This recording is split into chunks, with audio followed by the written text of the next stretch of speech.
Okay, 196 for 5 by the Lucknow Super Giants. Is this real? We've just witnessed a game that didn't quite end up in 200. But actually, at the Ekana, this seems like a 200 because this is the wicket where we are praising, right? That it's gone to the other end of the extreme where you've seen totals of 160, 170. I think I like to say that maybe one of our family members said that it was right. Rakesh Bhushan, if I'm not mistaken.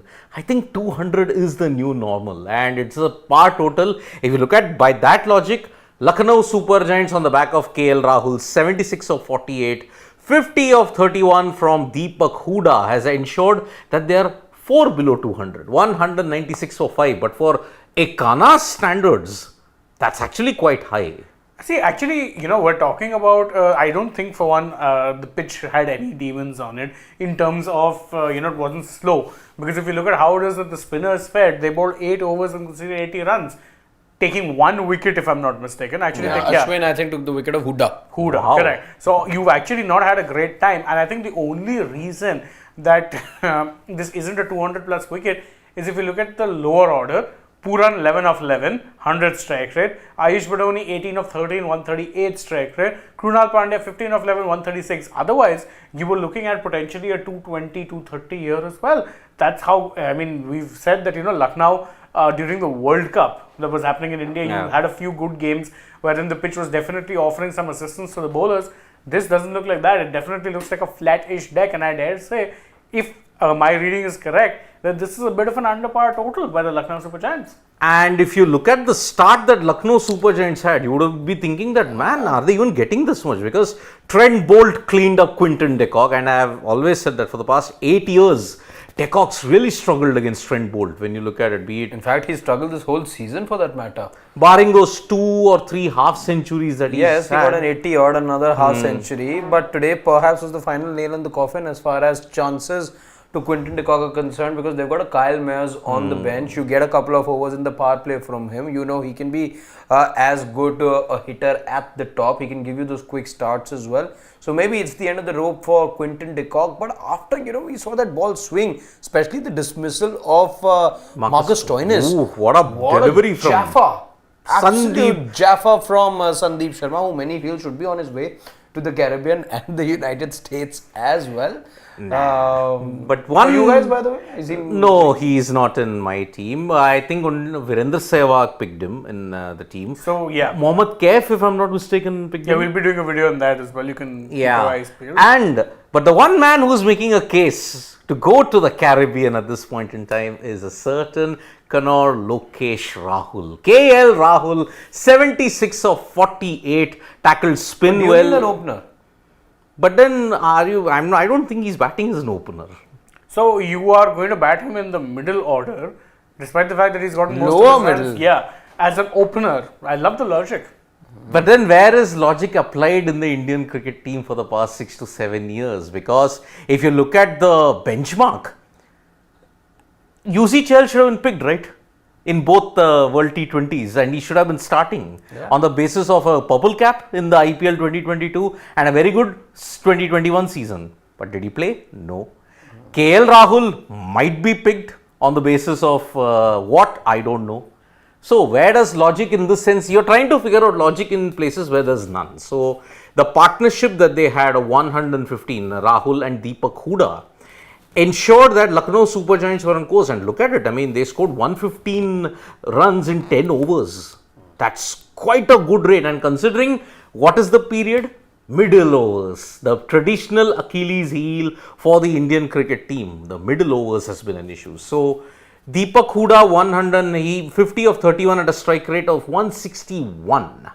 That's okay. KL Rahul with 158. No, see, the top order by and large did their job, and you got big runs from a Hooda and a KL. But again, the lower order today struggled. See, Nicholas Puran, rare failure, and I'll chalk it off because the guy is so consistent. He's been so good for so long. It would be unfair to keep expecting him to keep performing the same way. But then Badoni and Pandya, I think that's where they missed not having another batter. Yeah. Because, what happened is that they lost 2 batters cheap. Quinton was out for 8 of 3, pretty impactless knock. Marcus Stoinis is 0 of 4 after following up a match-winning Freakish 100. century by absolutely just struggling against Sandeep Sharma. Now, that's the problem. Bodoni and Pandya couldn't really take many risks because they didn't have another batter after that. Yeah. At number 8 is Matt Henry, which again, in hindsight, and we were saying it before the match, that they look a batter short. Why would you not have another batter? You could have had an Arshin, you could have had I don't know, there were others. KP. KG, you mean? And he is also called KP, Krishnappa. Okay, yeah. So Krishnappa Gautam would have been another one you could have gone for. I mean, this is a guy who recently, during one of their training sessions, smacked a six so hard, it broke their whiteboard. So that visual is up on Sports Today, by the way. You can check it out. But I mean, no, this thing, you could have kept him even if you didn't want to keep him as a bowler. What's stopping you from keeping him in place of Matt Henry and then subbing him Matt Henry in the second innings? I mean, you've got a Yash Thakur, you've got a Mohsin, you've got a Matt Henry as your 3 pacers along with a Marcus Stoinis. But now your problems are actually compounded by the fact that perhaps a Krunal Pandya is not 100%. Yes, he was going up very gingerly. In fact, he went to the ground even before he came off the ground and took those stairs, which we were wondering as to why. He's walking the way that he was walking. He went to the ground. He was clutching on his thigh as well, the back of his thigh, and clearly he's got an issue over there. It gives me an impression it was his right hamstring, which I think he's pulled. And by the way he was walking, I think Lucknow will be devoid of his Then services. I think you will have to have more overs from Deepak Hooda. That is the only way you can make it up then. Well, I mean, they can summon another bowler. That's what they'd probably be doing, right? Then they'll have to get in a Krishnappa.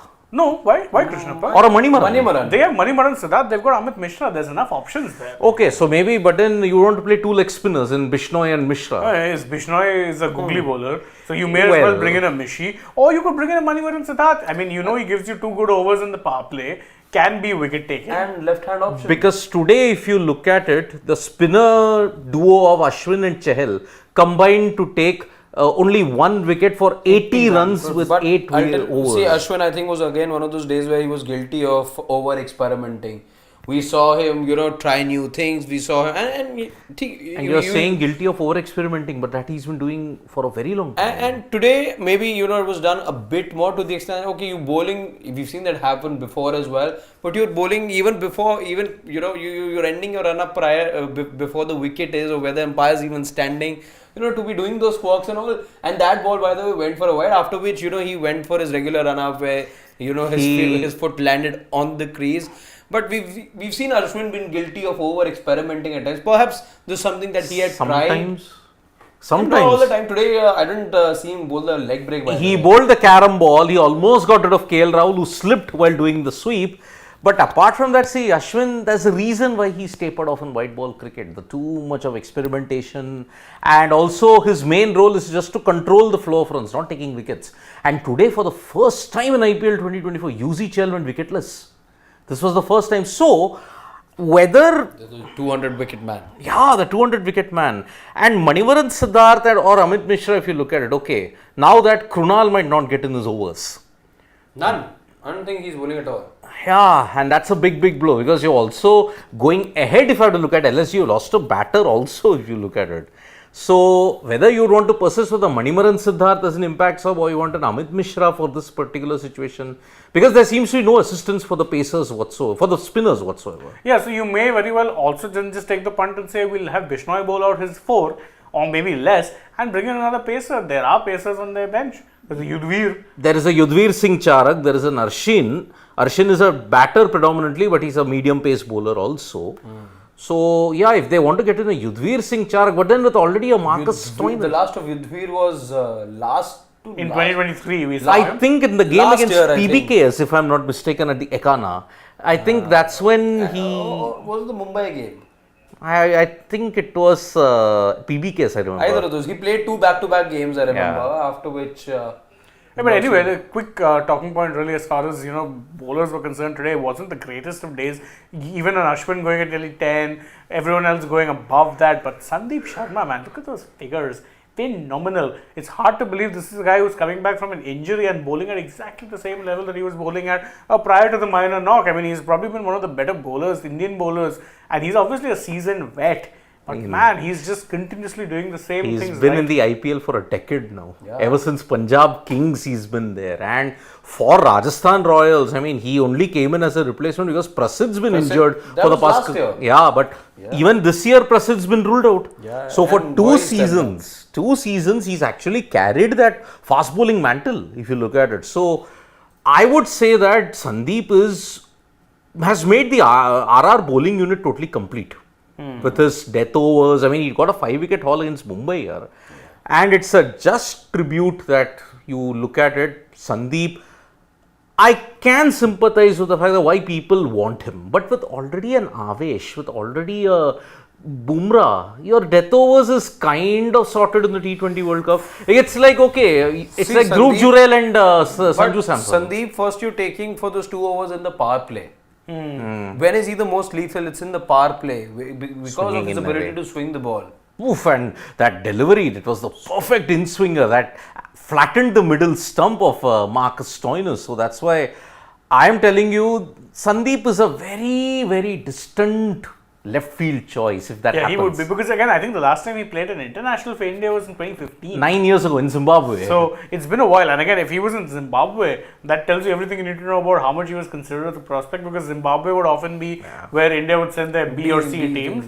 And again, this is the problem that Priyanshu, what wrong has Sandeep done? He should be selected. But Sandeep, if you have to look at Sandeep's situation, Priyanshu, where has he been in the circle of the Indian cricket team? Because now you're looking at players who've been in that circle for close to 1 year.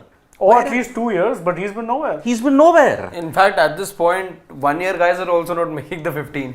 But we'll have a bigger debate on Shakin's point, on KL Rahul, because whenever the selection seems to be coming close, and I think he's got one more game, because I think Tuesday LSG are playing MI. And KL has a fantastic record against MI. Team announcement on Wednesday. Yes, the announcements on Wednesday, and LSG are playing on Tuesday. And don't forget, KL Rahul, MI is the same franchise against whom he scored back-to-back centuries in one season, 103. 103. That I was think 2022. Yeah. Both centuries are, I think, the same. 103, 103 against 103 MI. not out. Yes. So that's why we'll have a bigger debate upon that in the post-match, because the focus will be on KL. And whatever he does today, as far as captain's concerned, if for the other teams, LSG should not win today. Because if LSG win, they go to second, and the rest of them, then it's a fight for potentially just 2 spots. Yeah. And if LSG beat MI, then it's game over for MI, because then I don't think they can make it. So looking at it, LSG will be wondering, can they defend this total? Firstly, gents, I mean, we didn't pick anybody. I think I picked No, RR. I picked RR. I also picked RR. You picked RR. Would you want to change predictions looking at it? No. I'm not changing either. 197 and they're winning it. I think normally what happens with a lot of these pitches, they tend to ease out in the second innings. And I don't think that this is an above par total. It's not. Also, I was thinking, I think RR had the better spinners as well. Now there is spinner short LSG. So I don't quite think they'll be able to defend. It does look like an above par total somewhat, given what we've seen at the Ekana. But even then, barring that those first few overs of swing, if they can survive, they survived the run out over there. Okay, do you But think if they can survive those first few overs, the swinging ball, I think they should be good. KL, did he ace the test? Looking at just irrespective of the result, batting and... See, he did a good job, but I think we'll save this debate for after the match, because there's obviously a lot of points to discuss. Because now in this particular innings, we have got 2 batters that we have to keep our eyes on, Sanju and Yashasvi. So I think mostly Riyan Parag will be the impact sub. So let's see how it goes. So none of us are changing our prediction that yes, it is going to be Rajasthan Royals victory. So let's see, we'll be back. Lots to discuss in that, especially regarding KL Rahul and selection. If Sanju does well, let's see how it goes. So from me, Shane and Harshad, that's bye-bye. See you for the match end. Lots to talk.